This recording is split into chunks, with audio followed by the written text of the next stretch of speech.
Okay, this right here is the most value for money gaming laptop. But before we get to that, you know what's the biggest issue we all face when buying a gaming laptop? You search gaming laptops and boom, hundreds of options. There are gaming laptops under 1 lakh, then 1.5 lakh, then 2 lakh, and some even go beyond 3 lakh rupees. Like we covered a laptop under 3.5 lakh.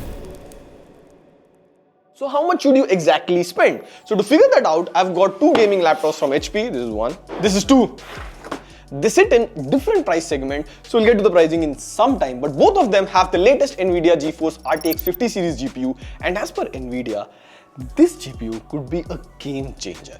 But is that really the case? Can it really deliver double or even triple the FPS? Well, me and Sayan have been testing both of these laptops. We played the same games at the same setting on both of them, and the results will shock you. Now we'll answer two questions in this video. How good is the RTX 50 series laptop GPU really? And B, what should be your budget for buying a good gaming laptop? Like how much money is too much money? Stick around till the end.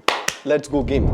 Now, before we get to the performance and all of that, if this is your first time buying a laptop, here's what you get in the box. Inside you have the laptop, some paperwork, a charging brick and a power cable. Now here's the thing that I liked. See, in other gaming laptops, they give you a 16 ampere cable which won't fit in a normal outlet. But in both the laptops here, you get a normal cable.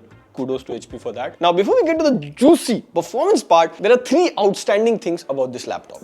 Number one, design and ports. See, both these laptops have a lot of similarities, so to keep things simple and easy for everyone, I'll mostly be talking about the HP Omen, the elder brother, but whenever there's a difference, I'll mention about the Victus too. So starting off with the design, well, both these laptops share similarities like same color, branding on the top, intake vents and speakers at the bottom, exhaust at the back.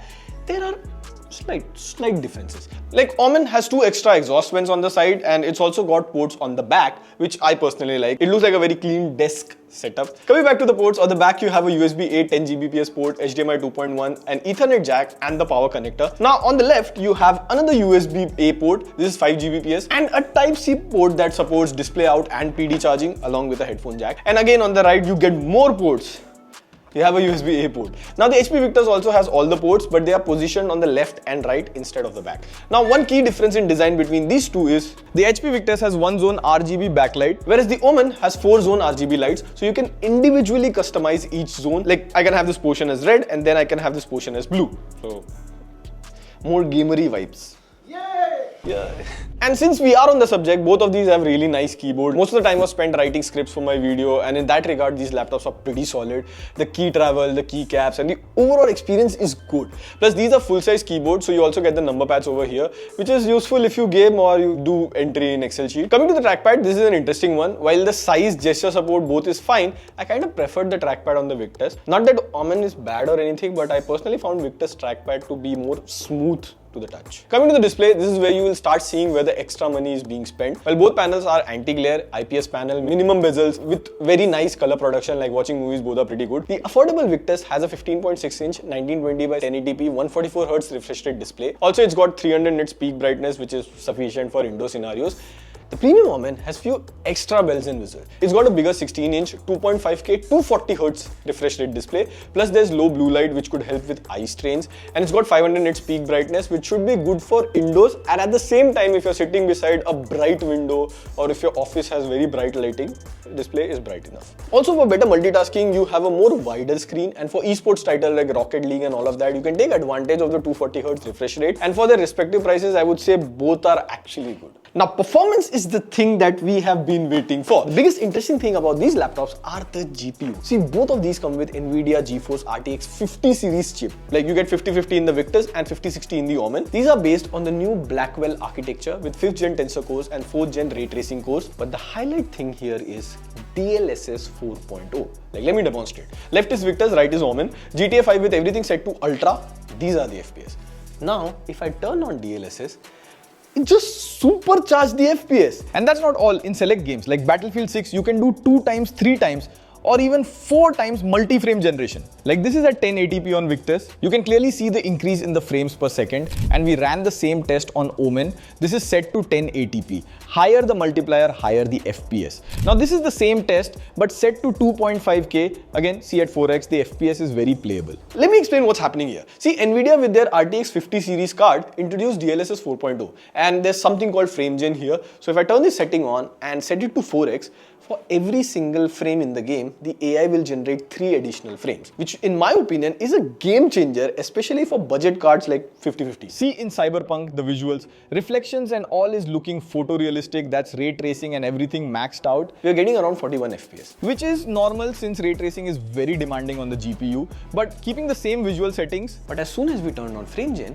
it gives 124 FPS, like that's 3x, that's massive. And we even tested with Black Myth Wukong. Here also big jump in FPS due to frame gen. Another thing that is exclusive to RTX 50 series card is day 0 drivers. So whenever a game launches, you instantly get the drivers. And also because Omen has extra exhaust, the cooling solution here is nice too. Now I won't show you graphs and all here, it will make things super confusing for everybody, but I'll just summarize. While both the machines can handle most AAA game titles with ease, the Omen with RTX 5060 is around 20 to 30% faster than the Victus, which is fair since you're paying extra. Like the premium HP Omen comes with Ryzen 9 8940 HX CPU, it's got 16 cores and 32 threads. The HP Victus on the other hand comes with a Ryzen 7 260 CPU with 8 cores and 16 threads. Now both of these have 24 GB of RAM with 1 TB NVMe SSD storage, so you can upgrade them in the future. SSD is upgradable, that's a good thing. And the benchmark results are predictable, like this is Cinebench, this is Firestrike. While the Victus performance is good, HP Omen obviously scores higher since it is the more premium laptop. Now another thing worth mentioning are exclusive gaming AI features that you get on both these laptops. So if you press this button here, it brings us Omen Gaming Hub. Here not only does it show all your installed games, there's this optimizer setting. So if you have a lot of unnecessary things loaded on the RAM, once you open up the game, it will automatically clean the RAM. So all the resources are then spent on the game.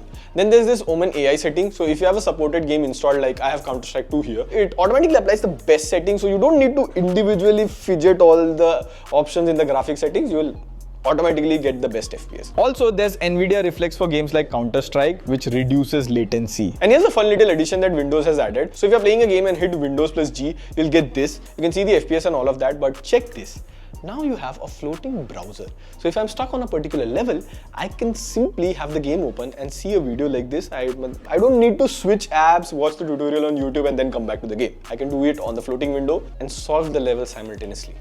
Besides this, there's also NVIDIA Broadcast, so if you are streaming, then there's option for background removal, auto framing and all. Plus you get this instant replay feature. When enabled, it constantly record your gameplay so that you don't miss that headshot. Now if there's one nitpick that I have with both the machine, then it's the audio. So this is the Omen here and here's Crabray.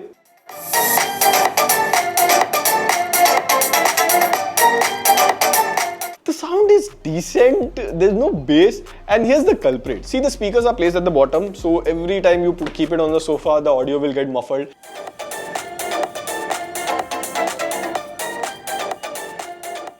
Now I must mention, both Omen and Victus has this HyperX power audio. So if you have HyperX headphones, then you can easily pair with it. Now I don't have one to show you, but it should work. So conclusion time, what's the takeaway here? Well, let me simplify it for you. If you're in the market for a gaming laptop, try getting a laptop from RTX 4050. Price starts from 65,000 and you get DLSS 3, which is good. And if you have a budget under 1 lakh rupees, then ensure you get RTX 5050 like this HP Victus over here. DLSS 4.0 is a game changer. And if your budget is from 1 lakh to 1.5 lakh, then you'll get options like HP Omen or other laptops with RTX 5060.